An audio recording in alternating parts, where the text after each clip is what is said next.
अच्छा एक बात बताओ, हम सब जानते हैं ना कि सत्य बोलना चाहिए।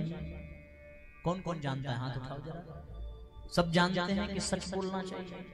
हाथ नीचे करो। कितने लोग केवल सच बोलते हैं? कोई ऐसा है जो ये कहे कि हम कभी झूठ नहीं बोलते? नहीं कह सकते। कारण क्या है? कारण ये है कि हमारी आस्था पूर्ण रूपेण सत्य में है ही नहीं। अगर हमारे जिह्वा से असत्य निकल रहा है तो इसका मतलब ये हुआ कि हमारी आस्था असत्य में भी थोड़ा बहुत है। ये आस्था संकट है। अपने वचन का पालन करने के लिए महाराज दशरथ ने अपने प्राण त्याग दिए। रघुकुल रीति सदा चली आई, प्राण जाए पर वचन न जाए। पर हम अपने वचनों से रोज मुकर रहे हैं। इसका मतलब क्या है? इसका मतलब वचन की सत्यता में आस्था कम है, अपनी बातों से मुकर जाने में आस्था ज्यादा है। बोलो है कि नहीं? सब जानते हैं ईमानदारी से जीवन जीना चाहिए, चोरी बिल्कुल नहीं करनी चाहिए। लेकिन आदमी ईमानदार तब तक है जब तक चोरी का मौका नहीं मिल रहा है। जिस दिन चोरी का मौका मिल जाए उस दिन हमारी आस्था बदल जाती है। ईमानदारी की आस्थाएं, ईमानदारी की धारणाएं सब समाप्त हो जाती है। अरे भैया ईमानदारी से कुछ नहीं होने वाला, सब तो खा ही रहे हैं, हम भी थोड़ा सा खा लेंगे तो क्या हो जाएगा? बदल गई आस्था। तो सब भोग रहे हैं तो हम भी भोगने को तैयार हो जाए। आस्था हमारी कहां है? ईमानदारी में है अथवा बेईमानी में है? विचार करिए जरा। अगर आस्था हमारी भगवान में है तो हम भगवान के लिए कितना समय निकाल पा रहे हैं? क्या कर रहे हैं हम भगवान के लिए? बताइए तो सही। अपने आप से पूछिए कि हमने भगवान के लिए आज तक क्या किया। लेकिन आप हनुमान जी से पूछिए कि आपने भगवान के लिए किया या अपने लिए किया, तो हनुमान जी के जीवन में आप क्या पाएंगे? राम काज कीन्हे बिना मोहि कहां विश्राम। उनकी आस्था राम में है तो उनका काम राम का काम है। और हमारी आस्था क्या है? हमारी आस्था राम काज में नहीं है, हमारी आस्था काम काज में है। काम काज कीन्हे बिना मोहि कहां विश्राम। माताओं से आप कभी कहो कि अब बस करो, चलो सो जाओ, तो कहेंगे अभी भैया बहुत काम पड़ा है। आस्था उसमें है। आदमियों से आप पूछिए इतनी मेहनत क्यों कर रहे हो? बोले खर्च बहुत ज्यादा है, पैसा और चाहिए। आस्था पैसे में है। कहां है हमारी आस्था? भगवान में है? नहीं, भगवान में आस्था नहीं है। इसलिए साथियों हम इसी को आस्था संकट कहते हैं।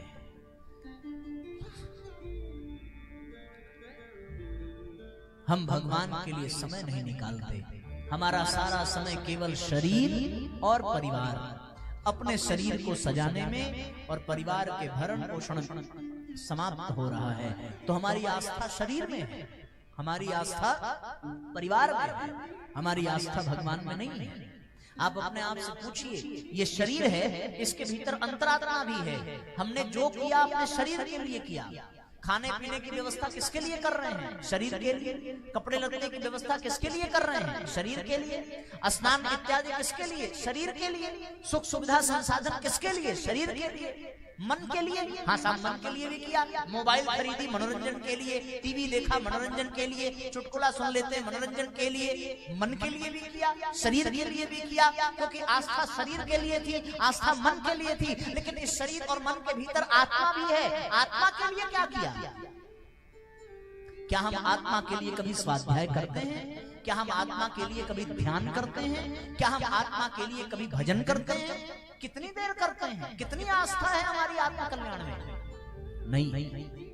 इसी को कहते हैं आस्था संकट। हमारी आस्था अच्छाइयों के प्रति चली गई, बुराइयों के प्रति हमारी आस्था बढ़ गई। कितना बड़ा दुर्भाग्य, कितनी बड़ी विडंबना।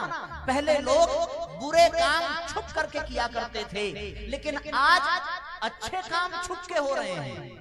दान गुप्त हो रहा है और शराब खुले बाजार में पी जा रही है। कहां है आस्था? सोचिए। विचार कर। किसी के यहाँ नाच गाना हो रहा हो, वहां आदमी गड्डी भर के नोटें उड़ाता है, पर कहीं कथा हो रही हो, कहीं यज्ञ हो रहा हो, तो सारी गरीबी, सारी दरिद्रता उसी समय जाग जाती है। भगवान सब दान में दे देंगे तो घर कैसे चलेगा? अंशदान देने के नाम पर 200 रुपया, 100 रुपया, इतने तो हम लोग चंदा लगा हैं कथा में। और अभी कहीं घूमने जाना हो तब तो आस्था कहाँ है हमारी? आस्था धर्म में है कि आस्था धन में है? जिस धर्म का पालन करने के लिए महाराज सुधन्वा ने अपनी पूरी संपत्ति दांव पर लगा दी, जिस धर्म का पालन करने के लिए हरिश्चंद्र ने अपना राज्य त्याग दिया, जिस धर्म का पालन करने के लिए भगवान 14 वर्ष वन वन भटके, हम अपने धर्म का पालन करने के लिए क्या कर रहे हैं? हमारी आस्था हमारे धर्म में है? और अगर है तो जितने भी सनातन धर्म यहाँ बैठे हैं सब हिंदू ही है ना? कोई और धर्म के तो लोग नहीं है, किसी अन्य संप्रदाय के नहीं है। अगर आपकी आस्था आपके धर्म में है तो कहाँ है आपके कंधे पर जनेऊ? कहाँ है आपके मस्तक पर शिखा? कहाँ है आपके माथे पर तिलक? कहाँ है आस्था? कहाँ है? धर्म में है आस्था, भारतीय संस्कृति में है आस्था। आज गायें कट रही हैं, गौ सेवा में आस्था होती तो गायें कटती क्या? आज मांस बिक रहा है, जीवों की हत्या हो रही है। वो जीव जिसके साथ भगवान ने माता सीता की लाज बचाई, क्यों?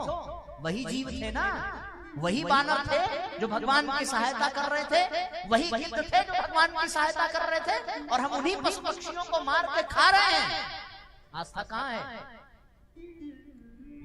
कहाँ है हमारी आस्था? जीव हिंसा में आस्था है या जीवों पर दया करने की आस्था है?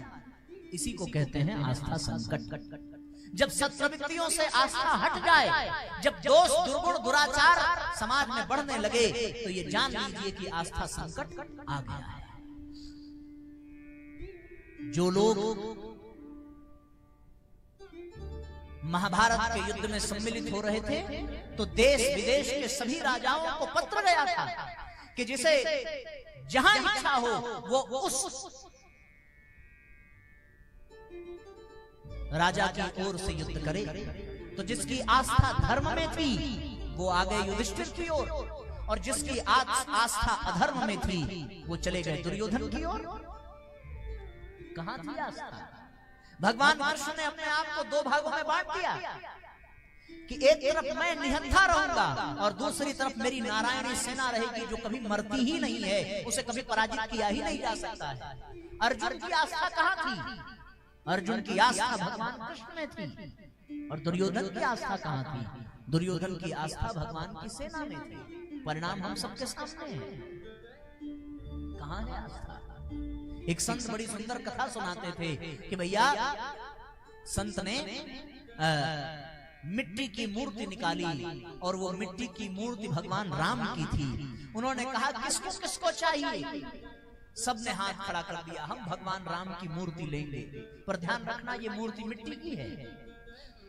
उसके बाद संत ने एक सोने की मूर्ति निकाली, वो सोने की मूर्ति रावण की थी। पूछा कि मिट्टी की मूर्ति चाहिए या सोने की मूर्ति चाहिए? लोगों ने हाथ उठाया, महाराज सोने वाली दे दीजिए, हम पिघला के राम बना लेंगे। आस्था कहाँ है? राम में है कि स्वर्ण में है? सीता का हरण क्यों हुआ? कारण क्या है सीता के हरण का? है तो लीला ही, है तो भगवान की माया ही।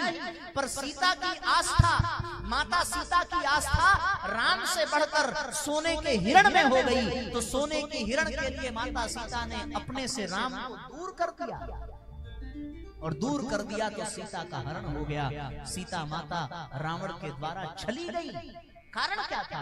क्योंकि माता सीता के जीवन में जब तक राम के प्रति आस्था थी तो वो राम के साथ अयोध्या छोड़ करके चली आई, और क्षण भर के लिए आस्था स्वर्ण के हिरण में गई तो राम दूर हो गए और रावण हर लिया। यही है आस्था संकट। और क्या है आस्था संकट?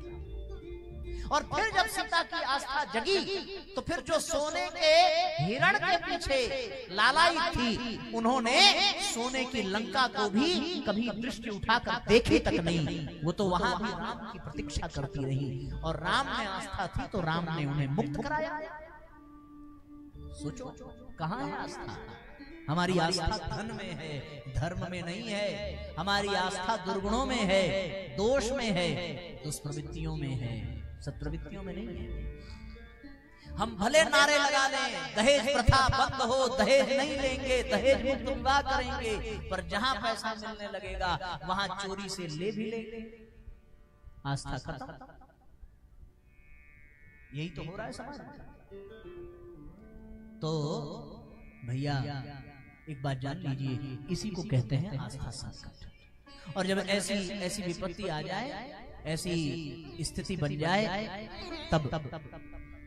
तब समाज में भीषणता छा जाती है, रोग बढ़ जाता है, क्लेश कलह बढ़ जाता है, दोष दुर्गुण बढ़ जाता है। जब तक माता सीता के जीवन में राम के प्रति आस्था है, फिर से मैं कहता हूं, इसमें माता सीता को हम कोई दोष देने लगे, उनको बुरा भला कहें, ऐसा नहीं है। वो तो जगत जननी है, उनको तो लीला करनी है रावण का संहार करने के लिए। पर ये कहानी का मर्म क्या है? घटना का मर्म क्या है? घटना का मर्म ही ये है, घटना का मर्म ही ये है कि जब तक सीता माता भगवान राम के साथ हैं तो जंगल में भी आनंद में है, पर जैसे ही स्वर्ण के मृग में कामना हुई, वैसे ही उनके जीवन में दुख आ गया, दर्द आ गया, कष्ट आ गया। है आस्था संकट की नहीं है? जब तक दुर्योधन भगवान की सेना में आस्था रखे, तब तक वो कभी विजयी नहीं हो सकता। और पांडवों की आस्था भगवान में थी तो पांडव कभी पराजित नहीं हुए। द्रौपदी की आस्था उस भरी सभा में किस पर थी? बताइए, किसको पुकारा द्रौपदी ने? अपने 5 पतियों को पुकारा। भीम, कहां है तुम्हारी गदा? क्यों चुप बैठे हो? अर्जुन, कहां है तुम्हारा गांडीव? मेरी लाज उठ रही है, मुझे बचाओ। पतियों के प्रति आस्था थी, कोई काम आया नहीं। धृतराष्ट्र के पास पहुंची। महाराज धृतराष्ट्र, माना कि आप आंख से अंधे हैं, लेकिन आपको मेरी पुकार, मेरी चीख सुनाई तो पड़ रही है ना।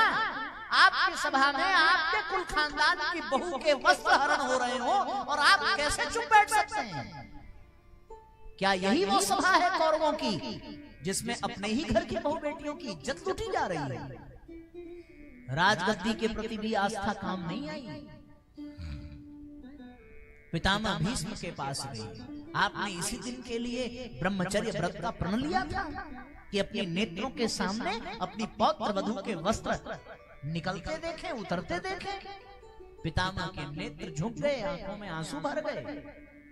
आस्था जब तक भीष्म में थी तब तक द्रौपदी की लाज लुटती रही। द्रोणाचार्य के पास गई द्रौपदी ने कहा कि गुरुदेव, आपने इसीलिए कौरव और पांडवों को धनुर्विद्या सिखाई कि वो एक अबला स्त्री की लाज न बचा सके। धिक्कार है आपकी शिक्षा पर, धिक्कार है आपके संस्कार पर। आस्था समाप्त हो गई द्रौपदी की, राज परिवार के प्रति, पितामह के प्रति, पति के प्रति, राज सिंहासन के प्रति। अंत में दोनों भुजाएं उठा करके केवल और केवल उसे ही पुकारा जिसके पुकारने पर कभी कोई पुकार अनसुनी नहीं होती। जब आस्था वहां दृढ़ हो गई तो फिर द्रौपदी की लाज कैसे जा सकती थी? घटे न 10 गज चीर, दुशासन के 10 गज के बल, 10 सहस्त्र गज बल घटे न 10 गज चीर। 10,000 हाथियों का बल रखने वाला दुशासन का बल समाप्त हो गया, लेकिन 10 गज की साड़ी समाप्त नहीं हुई। इसको कहते हैं आस्था की ताकत। हमारी आस्था भगवान में नहीं है। हम भगवान को कब पुकारते हैं? जब जीवन में दुख आता है, और जब जीवन में सुख हो तो किस बात के भगवान? किस बात के भगवान? कैकेयी की आस्था जब तक राम में थी, अयोध्या में खुशहाली का वातावरण था। कैकेयी की आस्था राज सिंहासन पर चली गई, सब सत्यानाश हो गया। इसको कहते हैं आस्था संकट। यही है आस्था संकट। हमारे यहाँ याद करिए गुरु गोविंद सिंह जी के वो छोटे छोटे प्यारे प्यारे बच्चे, जिसके सामने ये कहा गया कि तुम यदि अपने धर्म का परिवर्तन कर दो तो हम तुम्हें जिंदा छोड़ देंगे। उनकी आस्था किसमें थी?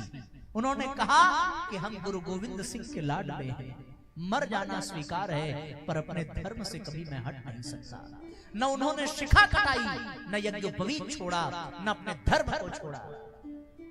जिंदा दीवार में चुनवा दिए गए गुरु गोविंद सिंह के वो प्यारे, लेकिन उन्होंने कभी अपने धर्म को छोड़ा नहीं। याद करिए संभा, वीर संभा जी के बलिदान। ये तो हमारी आस्था महापुरुषों में कहां है? ये तो अच्छा हुआ कि छावा मूवी आ गई तो लोगों ने देख लिया, कम से कम पता चल गया संभाजी का बलिदान कैसा था। वो औरंगजेब जिसने उनके 10 नाखून उखाड़ दिए, जिसने उनकी जीवा काट दी, जिसने उनके नेत्र निकलवा दिए, लेकिन वीर संभा जी के मुख से कभी भी निराशा के कोई शब्द नहीं निकले। इसको कहते हैं आस्था भगवान। ये आस्था होनी चाहिए। अगर ये आस्था होती तो आज समाज में न रोग होता, न शोक होता, न क्लेश होता, न कलह होता, न कोई पाखंड होता, न अंधविश्वास होता, न अधर्म होता, न अन्याय होता, न कहीं दोष दुर्गुण दुराचार व्याप्त होता। क्योंकि सबका परमात्मा में विश्वास होता, सबकी भगवान में आस्था होती, सब कण कण में भगवान को देखते और ये धरती स्वर्ग जैसा आनंद अनुभव करती। पर हमारी आस्था ही भगवान में नहीं है,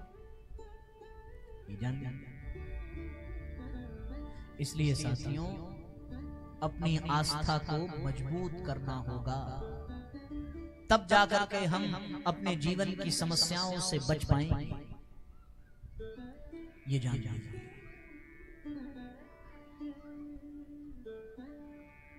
बोलिए परम पूज्य गुरुदेव की जय। भगवान कहते हैं कि जिसकी आस्था जैसी होती है उसे वैसा मिलता है। दुर्योधन की आस्था थी सेना में, सेना मिल गई। अर्जुन की आस्था थी भगवान में, अर्जुन को भगवान मिल गए। जिनकी रही आस्था जैसी, चिंतन चरित्र पाइय तिन तैसी।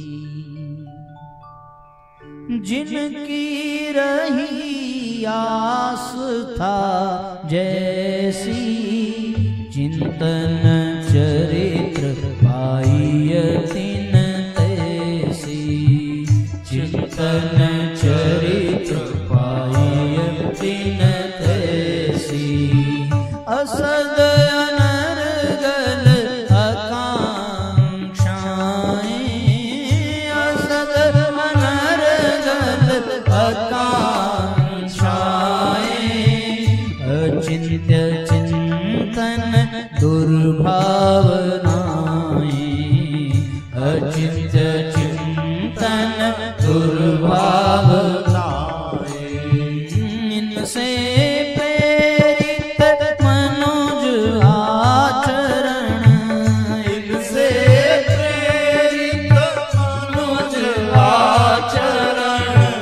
दुर्गति को दे रहा निमंत्रण, दुर्गति को दे रहा निमंत्रण। फलतः कलह शोक भय क्लेशा, फलतः कलह शोक क्लेशा। जीवन में कुछ रहा न शेषा, जीवन में कुछ रहा न शेषा। जीवन में कुछ रहा न शेषा। जीवन में क्लेश कलह रोग शोक भय सब आ गए आस्था संकट के कारण। देवर्षि नारद ने कहा कि प्रभु फिर आस्था संकट को दूर कैसे करेंगे, क्या करें? भगवान ने बड़ी सुंदर बात कही है। अगर आप इस बात की गहराई को सुन सकें, समझ सकें, आपको बहुत आनंद आएगा। भगवान देवर्षि नारद से कहते हैं, हे नारद, मन स्थिति बदलनी होगी, आस्था संकट को दूर करना होगा। कैसे होगा? बदले मन स्थिति अरु परिस्थिति अब पुनः संसार की। बदले मन स्थिति अरु परिस्थिति अब पुनः संसार।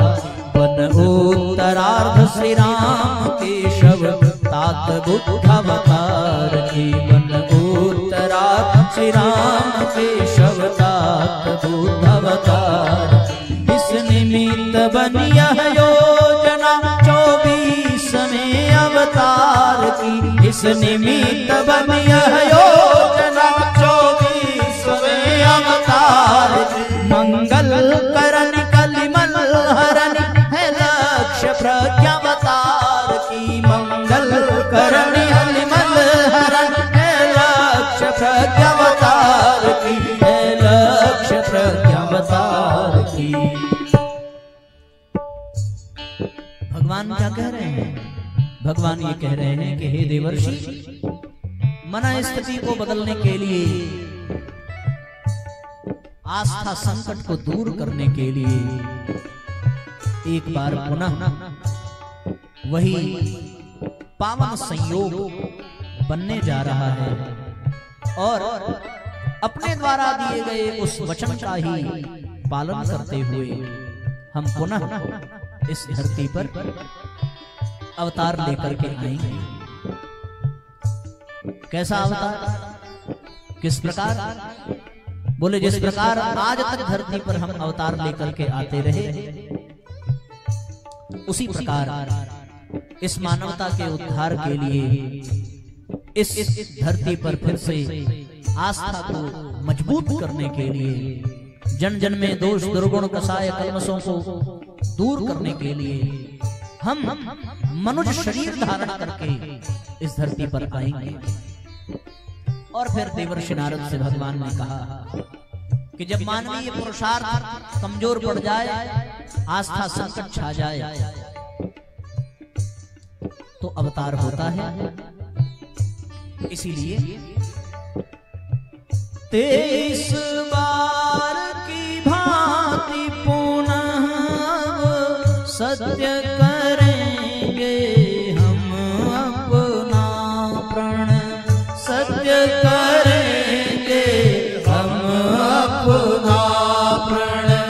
जब जब सृष्टि में विपदा छाई, जब जब सृष्टि में विपदा छाई, सुर द्विज आदि ने ढेर लगाई। सुर द्विज आदि ने ढेर लगाई। तब तब धर अवतार हे नारद। तब तब धर अवतार हे नारद। करी सहाय शिव सुर अहि सारद। करी सहाय शिव कर अहि सारद। जब जब दुनिया वालों ने पुकारा है, जब जब धर्म की मात्रा बढ़ी है, तब तब भगवान शिव मां शारदा शेष को सहायक बना करके हम इस धरती पर अवतार लेते रहे हैं। और अब आस्था संकट को दूर करने के लिए फिर से 24वां अवतार होगा।